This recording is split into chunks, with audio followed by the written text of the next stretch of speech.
Hello, welcome to CashcroftTV. My name is Kaylin Ashcroft. Thanks for watching the first video of this brand new series titled Our Leaders. This is a very exciting series because I'll be covering solely heads of state who are currently in power, and all of which, as we during the course of these videos, are still alive. So this is exciting because all the previous video series I've covered individuals who were dead. I guess in terms of names, why did I call it Our Leaders? I didn't call it these leaders or the leaders. I think it's relevant and an important theme throughout both this video and throughout the whole series is that these leaders might not directly be your head of state. However, they are leaders of the world and in some way directly or indirectly influence your life. In terms of style, I'll be styling it much like Plutarch's Lives in pairs of twos. I think it's important, both firstly, I think it's more enjoyable to watch if you get to see two individuals at the same time, and it might be more meritorious to learn from that standpoint. But also I think what really makes these individuals important is what makes them different from other people. Their similarities to the general population are a magnitude more than their differences. They're all Homo sapiens and such, but where they differ is what really makes them unique and really is what set them apart from the crowd. So that's why I'll be comparing them in twos, at least to cover one aspect of their uniqueness. Thirdly, in terms of partiality, I'm going to, generally speaking, I think, talk in a positive light with respect to all of these leaders. I know many of these leaders will probably touch on some pretty controversial topics, but I think it's very easy to find negative information on these individuals. You could probably pick up almost any newspaper is generally negative with respect to these leaders, which is obviously an important necessity of the press and freedom of speech. However, from my standpoint and what I'm trying to achieve with this video series, I'll generally be speaking in positive terms with respect to all of these individuals. So, yeah, without further ado, let's begin with Boris Johnson. So, Boris Johnson is a British politician, writer, former journalist, and he's currently serving as Prime Minister of the United Kingdom, leader of the Union, or Minister of the Union, and leader of the Conservative Party of the United Kingdom. He, since 2019, he has also served as Foreign Secretary, and from 2008 to 2016, he served as Mayor of London. From 2001 to 2008, he served as Member of Parliament of Henley, and since 2013, he has served as Member of Parliament for Uxbridge. Ideologically, he considers himself a one-nation conservative. In terms of his early life, I guess is a good place to start. He was born in New York in an upper-middle-class family where both his parents were actually English, but he actually held dual citizenship in the US and the United Kingdom. However, as we'll see later, he ultimately gives one of the two up. You can probably guess which one. He was born on June 19th, 1964 in the Upper East Side of Manhattan, New York. His father was 23 years old at the time, pretty young even for those times. This wasn't even that long ago. And his father's name was Stanley Johnson, who was studying in economics at the University of Columbia, or Columbia University. His mother was married to him for 1 year, and she was a 22-year-old at the time of Johnson's birth. Her name was Charlotte, and she was an artist from a liberal intellectual family. Her father was Sir James Fawcett. Her maiden name was Fawcett, right? And he was a barrister, but I would consider it, at least upper middle class in the United Kingdom. They, however, they did get married in 1963, as I said, 1 year before Boris was born in the U.S. Boris's first name is actually Alexander, and as we'll see, he actually later adopts Boris, which is his second or middle name, as his preferred first name, as we'll soon see. They lived, in the time of his birth, they were living across from the Chelsea Hotel, if you're familiar with the Manhattan area. But in September of 1964, soon after Johnson's birth, they moved to Oxford so Charlotte could go and study at the University of Oxford. And during that time, they also had their second child, whose name was Rachel, and she was a daughter, as you might be able to assume from the name, but you never can know you never can assume. So, two childs at this point. In 1965, they briefly moved to London for a time, and in 1966, they moved to Washington, D.C. as Boris's father, Stanley, found a position at the World Bank. He then found a position on the policy panel of population control in Connecticut, and during this time, they also had a third son named Leo. In 1969, they moved to West Nethercote Farm, which is in Somerset. During this time, Johnson apparently found his love for fox hunting, and predominantly, I guess the father was busy, but throughout his whole life, it said that Boris, or Alexander at this time, was not very close with his father, Stanley, and was predominantly raised by his mother and a nanny they had. He was, as a young boy, very quiet and studious. That later changes, as you'll see, as he gets involved in his education. And his family was very achievement-oriented. Both his parents were quite successful and came from pretty successful families. And it's said some of the criticisms was that he was kind of sort of given an upper-class life, but I don't think that does him any demerit, but because it wasn't even his own choice, and I think it ultimately led to some of his best abilities getting most improved. His first ambition, as we'll see our first quote here, was to become world king, which is kind of funny. I actually I said the same thing when I was younger as well too. He had few friends at this period at the farm when they were quite young, and thus he became very close with his siblings. He suffered deafness, so he had actually several operations to insert grommels into his ears. So maybe you can notice his deficiency in hearing from the way he speaks. He speaks a little bit loudly, but I think that's necessary for an effective politician. In late 1969, they moved to West London, so they weren't in the farm for very long, but he still cherished those memories. They moved to West London so Stanley could continue with his postdoctoral research at the London School of Economics. They briefly spent time in Winsford Village. He briefly spent time at Winsford Village School in Somerset, and then he moved to Primrose Hill Primary School in London. And also in 1971, they had a fourth son, Joseph. But Alexander at the time, or Boris as we call him now, was still the eldest. And unlike some of our previous lives that we've covered, there were not a much higher death rates at the time. So a family of four is quite large, or four children. In 1973, they moved to Brussels as Stanley found a position on the European Commission, where then Boris, or Alexander at the time, moved to the European School and learned French. So yes. During this time, actually, Charlotte, however, had a nervous breakdown and was hospitalized, and still to this day she suffers from chronic depression. So they had to return to Ashdown House in 1975, which was a boarding school where all the children were sent, which was a pretty prestigious preparatory school in East Sussex. At this preparatory school, he gained a love for rugby, and he excelled in Greek and Latin.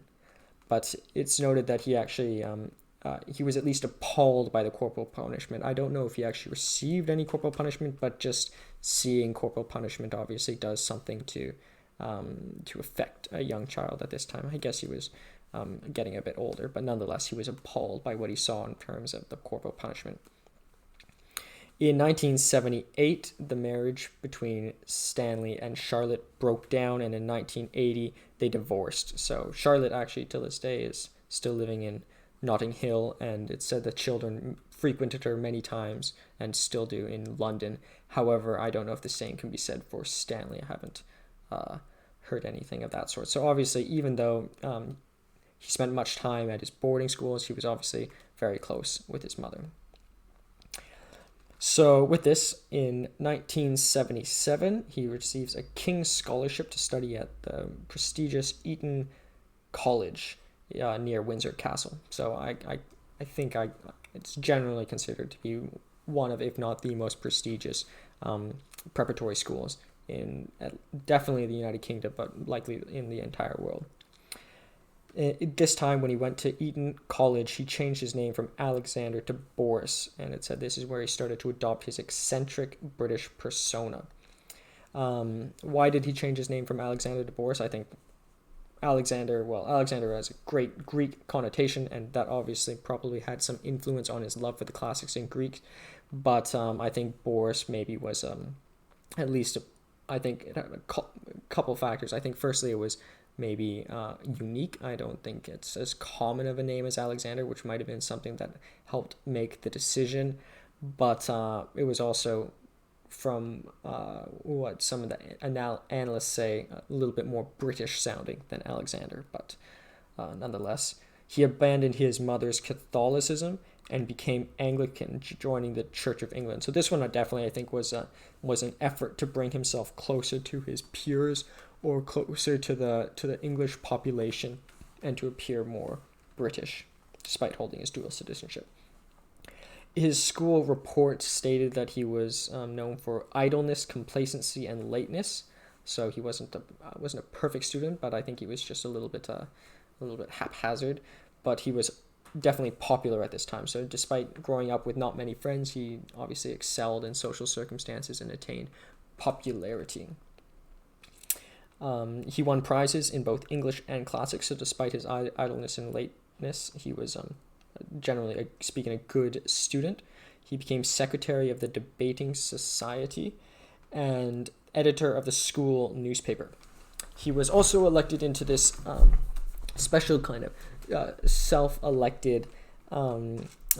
self-selected group called POP, which was known to be some of the most elite students of Eton College, and it was a glamorous group. Later, in some criticism, it was noted that David Cameron, who's often compared to Boris, because David Cameron was previously the leader of the Conservative Party and previously Prime Minister of the United Kingdom, actually was not able to get into POP. But I think at this point they're picking at straws. I think they're both pretty successful individuals. After graduation, he took a gap year in Australia, where he taught English and Latin at Geelong Grammar, which is an elite boarding school. So I think that's interesting, considering he's one who wants to be world king, but he still found time to take a gap year, and perhaps I think teaching languages abroad is generally like a good speak, and I don't think there's any sort of greed in doing such. But and maybe he just wanted to find himself. Maybe he was wanted to take a break from academia. There's probably a multitude of reasons for that. He received a scholarship to study Greats. It's called Greats, but essentially it's classics, ancient literature, at Balliol College in Oxford. So Balliol College is one of the smaller colleges of Oxford, but it's one of the most famous due to its famous and notable alumni. But most notably, it also has a huge prominence of graduates from Eton College. So obviously very fitting for Boris. It's a normal 4-year program, and he enrolled in the program in 1983. This was a famous time, considered a famous time in Oxford history, where famous conservative leaders such as David Cameron, William Hague, Michael Gove, Jeremy Hunt, and Nick Bowles were all around this period of time. He played rugby for Balliol, and he mostly associated with what's called the Old Etonian crowd, which is basically alumni from his prestigious preparatory school. He joined what's called the Ballington Club, which was predominantly an Eton, predominantly students from Eton, the old Etons, but it was considered a drinking society. Kind of, I guess you could consider it something like a fraternity without sort of the structure and without the sort of rituals and without the sort of objectives of achieving fraternity. And they were known for vandalizing they would hold these parties and vandalizing the host's property. He later regretted this, but David Cameron was also a part of this club too. But I don't think there's any reason to necessarily shame him for partying in college. I think that is a pretty common thing of students, and if he hadn't, I guess he would have been. You could consider him a little bit maybe aloof. I think because all of his friends, all of the Eton graduates tended to go there, but he was generally popular, and maybe it's hard to say to what extent he was pushed to do this or what he wanted, to what extent he was just following the crowd. He even gave up his mother's religion to seem more like his peers.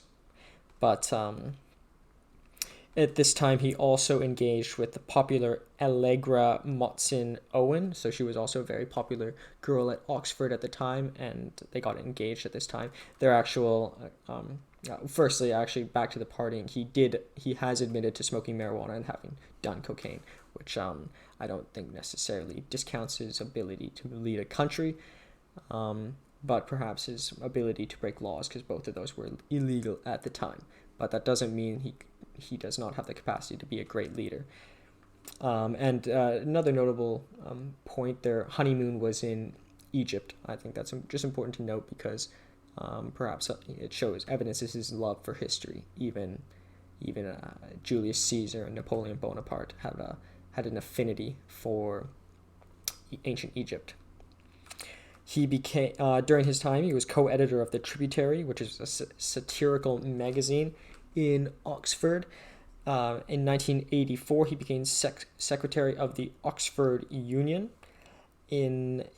First time he ran to become the president of the Oxford Union, which is a very important and career enhancing role. It's essentially consider debatably Cambridge might be the best university or Oxford's best university, but either way, it's basically top student, or at least the one most likely to lead the country. So a very important role. But in 1984, he lost to Neil Sherlock. However, he eventually won. He eventually won by curbing his conservatism and allying with the Social Democratic and the Liberal parties at the university. So some say he seemed a little bit two-faced for curbing his conservative beliefs just to win. But I don't think he necessarily is is the perfect representation of a conservative at all. I think he's open to ideas from both the right and the left, as we will soon see. He received an upper second class degree, and it said he was deeply unhappy about this for not receiving first class. Essentially, I guess to convert it into, I don't know which country you're from, but it's essentially like a 3.5 or a 3.7, not a 4.0, or perhaps like a B average, I think would be another way of converting it. But either way, he was deeply upset for this. But I think the important thing to note here is that, this is one of the leaders of the world, and, he didn't, not everything went perfect for him, but he still, didn't go up and ultimately achieved and has achieved and probably will achieve more greatness. Same thing with David Cameron. David Cameron, supposedly a perfect record, but, he didn't get into pop, but he didn't let it ruin his life or curb his ambition. He so after graduating from Eton College, he started his career at the Times, where he was dismissed for falsifying a quotation. I think one important thing to note is obviously that it's bad to falsify the quotation, but the quotation was one of his godfather, Colin Lucas, who was a historian. So obviously it's really not ethical to falsify a quotation, but I believe he thought he could get away with it. I think people are generally, it's not, you don't get away with it, but he cheated part of his own family, which I guess it's not any morally better, but I think one might, under those circumstances, give him a little bit more of a pass. I think anyone watching this, you might not steal, but would you steal from your sibling or from a parent? perhaps, or would you steal from your godfather? It depends, but I think it's just important to note to maybe soften the blow. But nonetheless, he was dismissed from the Times. He then became the Brussels correspondent for the Daily Telegraph, where he slowly started developing Euroscepticism and beliefs in the British right. He ultimately became assistant editor, which he held the position from 1994 to 1999. Then he became editor of The Spectator from 1999 to 2005. So we're actually already getting pretty close to recent history here. In 2001, he became MP of Henley and served as junior shadow minister under the Conservative leaders Michael Howard and David Cameron. So the junior shadow minister sort of mirrors the real ministry, and it's sort of like a preemptive seat for ultimately some of the most important positions of government.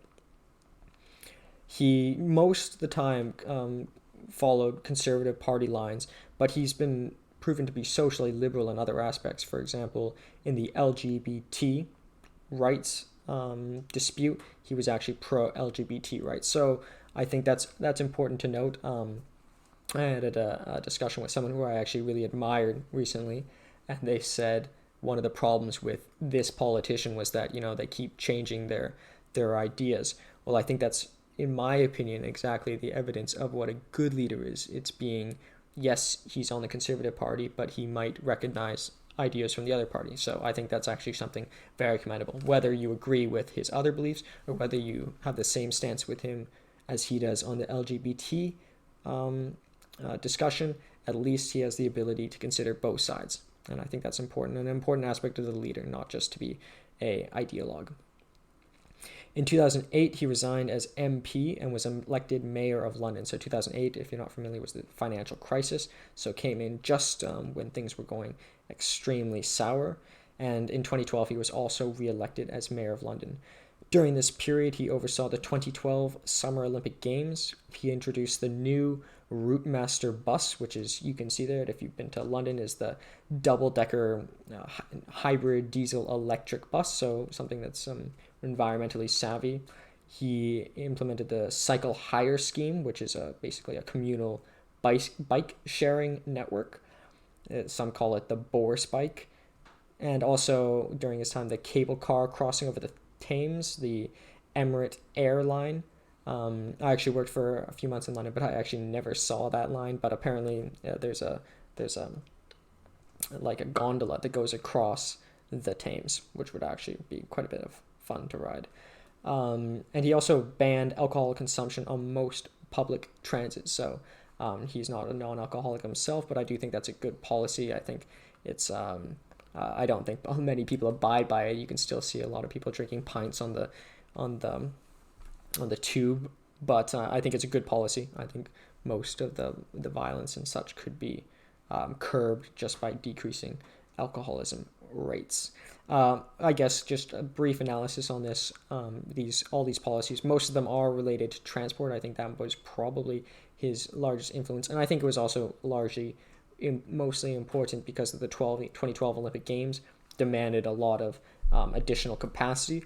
But from my perspective in London, I was there for about half a year, and I never used a bus once. I pretty much only used the tube. So at least the current system is pretty good, but at least he's perhaps was implementing these in light of the Olympic Games, and also maybe thinking of London for the future. Maybe the tube won't be enough 10 years from now, so maybe he is even further outlook than that which I possess. In 2015, he was elected Member of Parliament for Uxbridge and South Ruislip. In 2016, he stepped down as Mayor of London. He started to become a prominent figure both in the party and generally speaking, as he campaigned as pretty much the de facto leader of the Vote Leave campaign, which ultimately led to the successful Brexit. He was Secretary of State for Foreign and Commonwealth Affairs under Theresa May. However, he resigned after 2 years because he did not approve of May's approach to Brexit and the Chequers Agreement. But in Theresa May's defense, Theresa, I think, generally speaking, did a good job. She was against Brexit to begin with, but she still tried her best at addressing it, and I think that's a good sign of a leader. But that does not discount Johnson's choice to step down. That was probably at least a good political move in that it garnered him more support from those who supported him, because most of the people in the Brexit camp were pretty upset with May at the time, and to continue to stand by her might have antagonized him. In 2019, May resigned, and Boris was elected Conservative leader and appointed Prime Minister. He did what's called the prorogation of Parliament, which was a suspension of Parliament in light of the Brexit, which was deemed unlawful by the Supreme Court. So it hasn't been too long, but a little stain on the record to date. In the 2019 election, the Conservatives actually won the biggest victory since 1987 and the biggest percentage vote share of any party since 1979. So perhaps partially due to his leadership, or maybe to what extent it was the result of his leadership, but things are going very well for him and the party in the United Kingdom at the moment and at this time. The Brexit withdrawal agreement to leave the EU was ultimately successful, and that's probably what he is most known for at this point. And yes, that's Boris Johnson. In terms of what people think of him, in terms of supporters, they find him entertaining, humorous, and popular, even outside of the general conservatives and Eurosceptics. In terms of critics, they find him dishonest, elitist, partial, and offensive, and uses offensive language. I guess my stance on this, I think as I am Canadian, as a Canadian, I don't think the Brexit was necessarily good for the global community, but for at least some people in the United Kingdom, I definitely think it has its merits. For example, I was working in a company in London, and at the time, less than 10% of my analyst class was actually from the UK. So if you were a parent, and it was largely actually the parents, the older demographic, who voted in favor of Brexit, if you are a parent from the United Kingdom and you voted and you saw that your child was having difficulties getting employment, and that 90% of the new hires were coming from Italy, France, even Canada, like myself, I could see why people would be concerned with it. But according to Lord Michael Ashcroft's poll, about 33%, about a third of the people who voted in favor of Brexit, did so because they feared immigration, which is a whole another issue as well. But I don't want to discuss too much politics. I'd rather focus on the individual, and I think generally Boris Johnson has proven to be at least successful in all that he's aimed to do. A couple more interesting facts for him. His favorite movie is The Godfather. As he quotes, he loved all the retribution killings at the end. He had a capital gains dispute with the U.S. tax authorities for his inherited UK property, but he ultimately paid it, so still clean hands. In 2015, he renounced his U.S. citizenship to demonstrate his loyalty to the United Kingdom.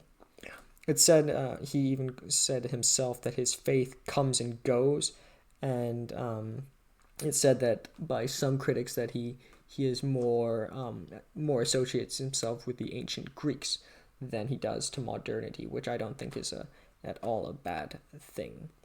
He says, I'll go through the quotes and then I'll get to the very last thing. So, as I said, earliest ambition was to become world king. I'm absolutely 100% anti-racist. I dispose and loathe racism. So I think this is just an important defense, because one of the main reasons for Brexit was because of the immigration crisis, or vast movement of people into the United Kingdom. But at least he defends himself here, saying that he is not racist. Never leave that till tomorrow, which you can do today. That's actually a quote from Benjamin Franklin from the previous PowerPoint deck, but I thought it was relevant here. But My chances of being PM, Prime Minister, are about as good as the chances of finding Elvis on Mars or my being reincarnated as an olive. So I put this one in because I think it's firstly sort of funny, but also I think it kind of counteracts his ambition to become world king. I think he does have a good sense of humility. At this time when he stated this quote, he did not expect to become prime minister, and he thought his chances were very low, but he kept trying, and he did achieve it. The beauty and riddle of studying the motives of any politician is in trying to decide what is idealism and what is self-interest. And often we are left to conclude that the answer is a mixture of the two. So I think this is a nice quote, because people always say, and I'm guilty of it myself, are they doing it for self-interest, or are they doing it for idealism, or what is their motive? And the kind of rhetoric here is, can't it be both? What if it's 20% self-interest? That's still not too much self-interest. I think no decision is made without any self-interest. So I think that's just important, because I think people think in absolutes too much to this extent, in that if someone has any sort of self-interest, therefore they are self-interested.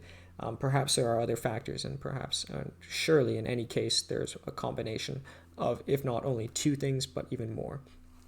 And then lastly, Pericles is my hero. So Pericles, if you've seen my previous video series, is a very famous populist from Athens, and a very, very important individual. And I think for further watching, if you watch the video on Pericles, you could not only learn a lot about ancient Greek history, but also indirectly more about Boris Johnson, and perhaps why Boris associates himself with Pericles. So moving on to Angela Merkel, and then we'll go into a comparison of the two. So Angela Merkel was born Angela Dorotha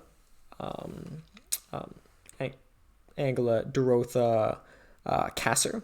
They called her Cassie when she was young. She's a German politician serving as Chancellor of Germany since 2005. She's leader of the center-right Christian Democratic Union, the CDU, and she held that position from 2000 to 2016. She's considered the de facto leader of the European Union, the most powerful woman in the world, and leader of the free world. She was born in Hamburg, which at the time was West Germany. However, they moved to East Germany. This was the time where the Berlin Wall was still up and they were divided.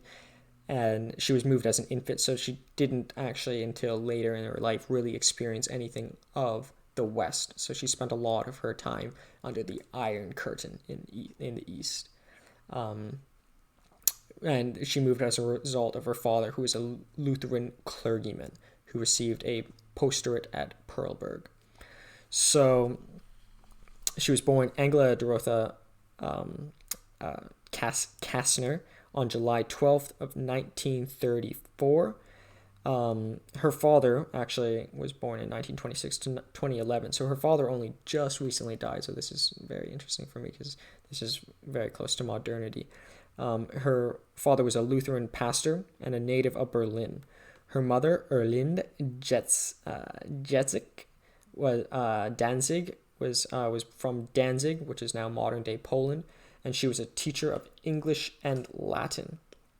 And she only died just recently in 2019. Her younger brother, Marcus Kastner, is a physicist, and her sister, Irene Kastner, is an occupational therapist. In youth, they called her Cassie, as I mentioned, which is based off her last name. She has Polish and German ancestry. She says that she is a quarter Polish, but some individuals claim that it's much more based on her heritage, but it really doesn't matter, because I think the point is she's the symbol of the European Union, and that she stands for everyone, not just Germany, not just Poland. So I think that's an important criticism. Her paternal grandfather was a Polish policeman who fought for independence in the early 20th century in Poland. In 1930, the Polish name Kazaneczak,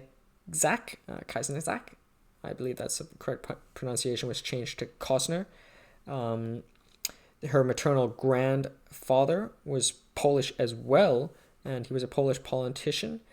And her grandmother was a city clerk, or daughter of a city clerk. But I think the important thing to note here was that all of her family generally had, if not positions of power, at least intellectual positions, and even the women in her lineage had found achievement as well, which probably did a lot to inspire her. In terms of religion, her paternal grandfather was Catholic. However, he converted when her father, Horst, was a child to Lutheranism. And as a result, Horst studied Lutheran theology in Heidelberg, Germany. It was absolutely beautiful, beautiful city. To briefly digress, in 1954, Angela, at 3 months old, was moved to Perlberg, as her father had found a position at a Lutheran church. So, as I mentioned before, she never really spent much of her youth, or any of her youth, 3 months, which is not enough to make an impression on an individual in the West. So most of her life was spent in the Iron Curtain. And she grew up about 90 kilometers north of East Berlin. In 1968, she joined the Free German Youth organization, which was pretty much the official, it was the official youth movement of the ruling Marxist-Leninist Socialist Union Party of Germany. It said that it was voluntary. One could join the party voluntarily. However, if one did not join this youth movement, it was very difficult to achieve higher education. So, yes, she was part of a communist group. However, to call her a communist, it was more likely to assume that she was more so forced to do this, or at least did it with the intention of not completely destroying her future academic career. She did not participate in what's called a Genderwehen, which is at age 14 a coming of age ceremony for Lutherans, and instead she was actually confirmed and baptized instead. So what does this say about her religion? Maybe she was just more dedicated to her own heritage. Maybe she wanted to do it in spite of her own father, or maybe she just did it to be different. It's very, very hard to speculate here, or maybe it was something else entirely. Maybe it was a friend who convinced her to do it. But nonetheless, she was baptized rather than having her coming of age ceremony in the religion of her parents. Her grades were considered sufficient in the compulsory Marxist-Leninist courses. However, not particularly passionate student about this topic. She said her life in the GDR, which is East Germany at the time, was sometimes almost comfortable in a certain way because there were some things one simply couldn't influence. So I think she felt kind of trapped. Like she wasn't, I wouldn't say she was a communist, but she had to join the youth movement. I guess the one difference was that she did not follow her father's religion, but maybe she was just following the masses. So I think at this point she felt very, didn't feel too much in control of her life, which is obvious. She was in East Germany at the time.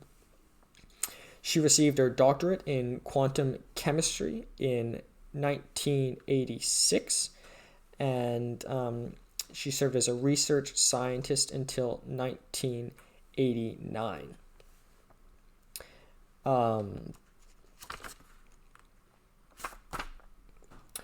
Actually, going back probably before, I'll give a brief discussion before she received her doctorate. I'm sorry to jump ahead. So she studied physics from 1973 to 1978 at the Karl Marx University in Leipzig. And during this time, she participated in the reconstruction of the Motzelmastel, which is in the ancient fortifications of Leipzig. Two things. Maybe this was the result of just her passion for maybe history or architecture, or more likely it was because they were developing student recreation facilities through this repairing project, and it was resisted by the GDP. Ultimately, the communist movement, the SED, allowed for it to happen, but maybe she just sort of wanted to oppose the GDP generally and get involved into something somewhat political. But nonetheless, this was probably the first political stance she took that differed from what was sort of allowed at the time. During her studies, she became fluent in Russian, and she even received prizes in Russian as well as mathematics. She was obviously a very good mathematics, studying physics. She sought an assistant professorship at an engineering school. However, she was asked by the Ministry for State Security to spy on the engineering faculty, and she refused. And the quote was that she refused under the grounds that she couldn't keep secrets well enough. So kind of a humble way of rejecting the authority, but turned down the position ultimately. From 1978 to 1990, she worked and studied at the Physical Chemistry of Academy of Sciences in Berlin, Aldershof. During this time, apparently, she and her husband spent some time squatting in Meet, where they essentially living without a home. So she has seen her fair share of hardships as well. At the academy where she was working, she became a member of the FDJ Secretariat, once again, the Communist Party. I don't think she was a Marxist or a Leninist. I think it was more so she opposed the GDP. She apparently during this her affiliation as a member of the FDJ Secretariat, she openly propagated Marxism as secretary and for agitation and propaganda. However, she denied this. Apparently, they say her role was secretary for agitation and propaganda, which is obviously a very political role, but she denied this and said she was just the secretary of culture, and all she did was obtain theater tickets for visiting Soviet authors. So maybe she's lying, or maybe the critics are lying, but she did make an effort to reply to the critics saying this: "I only rely on my memory. If something turns out to be different, I can live with that." So maybe this is hinting that she really was deep into the propaganda and the agitation, or perhaps she just really did not care about the criticism because she knew in her heart that it was not indicative of her beliefs in later life. In 1986, she received a doctorate for a thesis on quantum chemistry, where she worked on and published several papers, and this granted her the actual ability to visit Western Germany in 1986 for a conference and a multi-week language course in Donetsk, Ukrainian Soviet Socialist Republic. So she, unlike most individuals, actually got to go and see the West, although she was a bit older this time, but that must have been a very eye-opening experience, having spent most of her life behind the Iron Curtain. So she managed to, essentially you could see it as analogous to climbing her way out of the Iron Curtain through her great mathematics and physics abilities. So she worked as a research scientist till 1989, and she ultimately entered into politics in the wake of the revolutions of 1989. She was respected originally and granted these positions because apparently she was very good at asking questions or critical questions. She briefly served as deputy spokesperson for the first democratically elected East German government, headed by Lothar de Maizière in 1990. So after the fall of the Berlin Wall, she already was finding success in finding democratically elected posts, or this one was appointed, but amongst the democratic government. During the German reunification in 1990, she was elected to the Bundesland, which is essentially the German parliament. For the state of Mecklenburg-Vorpommern, and she's been elected to this, they call states, but essentially it's a riding or a constituency since, in essentially the Bundesland, the German parliament. She was the protege of Chancellor Helmut Kohl, and by his doing, she was elected in 1991 to Federal Minister for Women and Youth. but this must be noted because she only just achieved the position as in the parliament, and she had already achieved a role as a minister. So I think she was a very effective protege throughout her political career, because this is the leader of this is Chancellor of Germany at the time, and he really saw something in Angela and really invested in her. In 1994, she became Federal Minister for the Environment, Nature Conservation, and Nuclear Safety. So this, I think, could be relevant and even today. She is now stepping down, but relevant today in her stance on climate change, where she does advocate very strongly towards improvements in terms of cutting our emissions. In 1998, the party lost in a federal election, and she was elected Secretary General of the Christian Democratic Union. So, despite the party declining, she became much more powerful within the party. In 2000, she became the first female leader of the party after there was a donations scandal revolving Wolfgang Schäuble. So basically, they were stealing donations, and he had to step down, and she became the leader of the CDU party. In 2005, she won the federal election, and she was appointed the first female chancellor of Germany and head of what was called the Grand Coalition, which was between her party, the CDU, its Bavarian sister party, the Christian Social Union, the CSU, and the Social Democratic Party of Germany, the SPU. In 2009, the CDU, her party, obtained the largest portion of the vote and formed a coalition with the Free Democratic Party, the FDP. And in 2013, the CDU won by a landslide victory of 41.5% and formed a coalition with the SDP, as the FDP had lost all of its seats in the Bundestag. So essentially, I think the important thing to note here is that I guess one last one. In 2017, the CDU, the largest party, was won, and she was elected for the chancellor for the fourth term on the 14th of March 2018, and that's the term she's currently serving now. So I think something that's relevant even within her internal politics is that she was extremely effective in forming coalitions to achieve the governance of the nation, and I think that's very clear parallel to her position in the European Union, in that she's very good at bringing people together and bridging gaps where it might otherwise be difficult and by other individuals perhaps impossible. In 2007, she became president of the European Council, where she played a central role in the Treaty of Lisbon and the Berlin Declaration.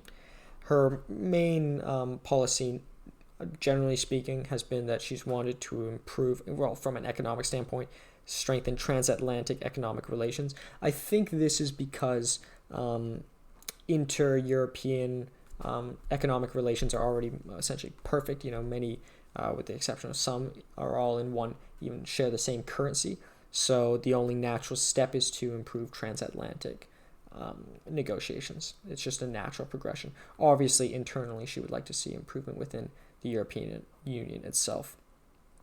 She played a critical role in the 2008 financial crisis, where she got the title "The Decider" for making just decisions. I finished the last video by saying, without a certain amount of arbitrariness, nothing gets done, and I think that's definitely somewhere where Merkel proves to be quite effective.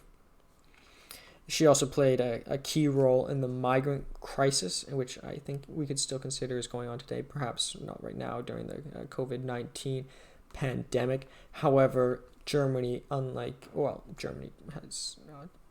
many other nations, takes on some of the most refugees and has had the largest impact on finding a home for these migrants, not only within her own country, but even across the whole European Union. She's been very partial in that regards. In 2011 to 2012, and from 2014 to present, she has served as senior G7 leader. In 2014, she was found to be the longest serving incumbent head of a government.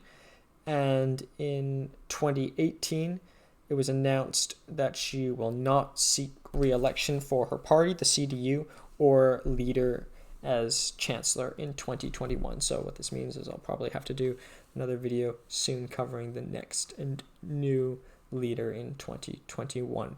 So that is the life of Boris Johnson and Angela Merkel. Firstly, I'll do the quotes and then into the comparison.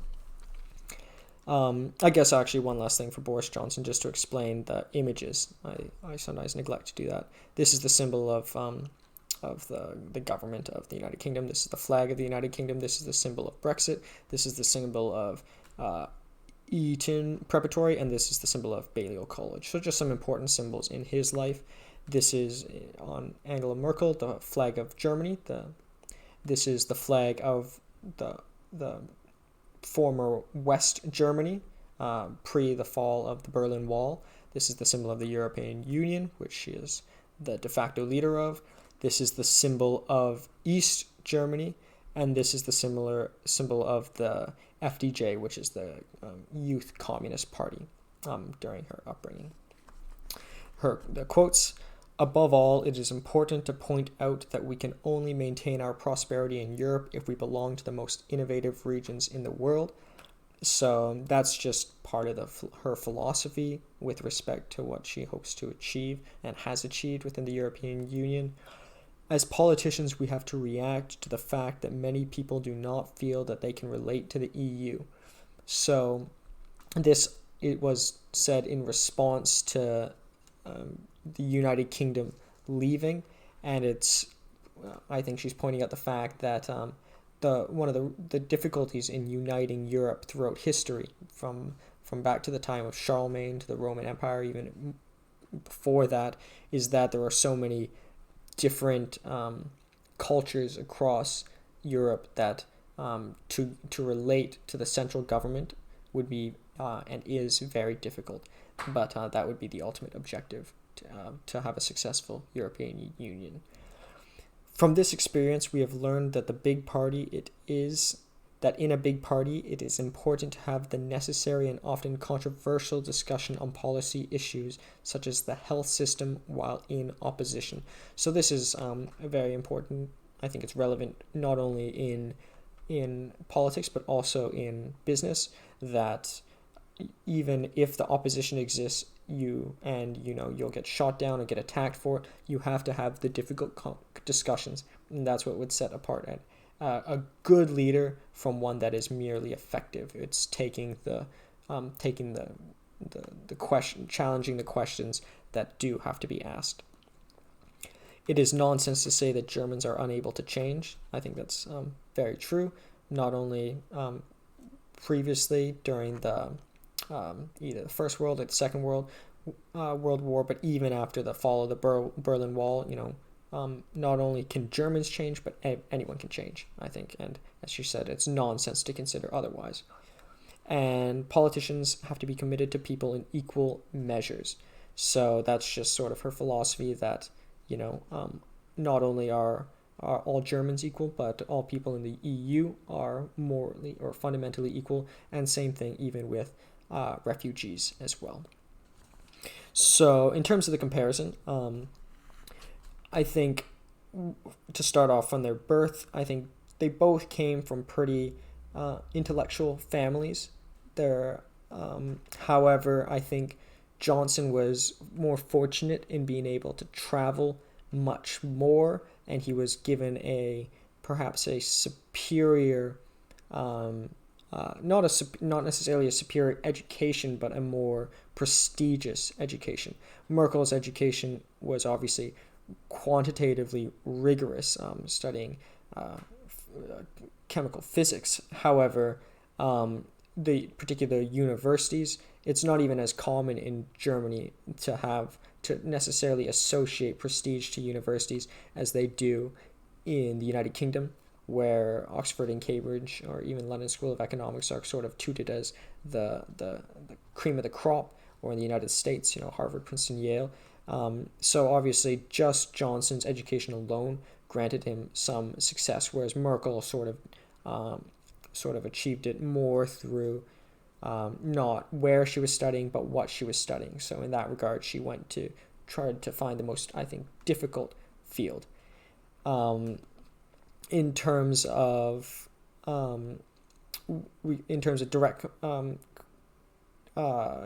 direct comparison with respect to the Brexit vote, obviously Boris was in favor of leaving the European Union, and Merkel obviously wanted him to stay.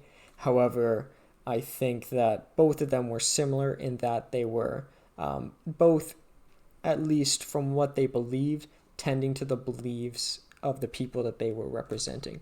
I think that Boris genuinely believed, rightfully so or wrongfully so, that he was aiming to improve and represent the needs and wants of the people in the United Kingdom, whereas Angela Merkel genuinely believed and genuinely believes that she was representing the people that she represented. So, yes, that is the life of Boris Johnson and Angela Merkel.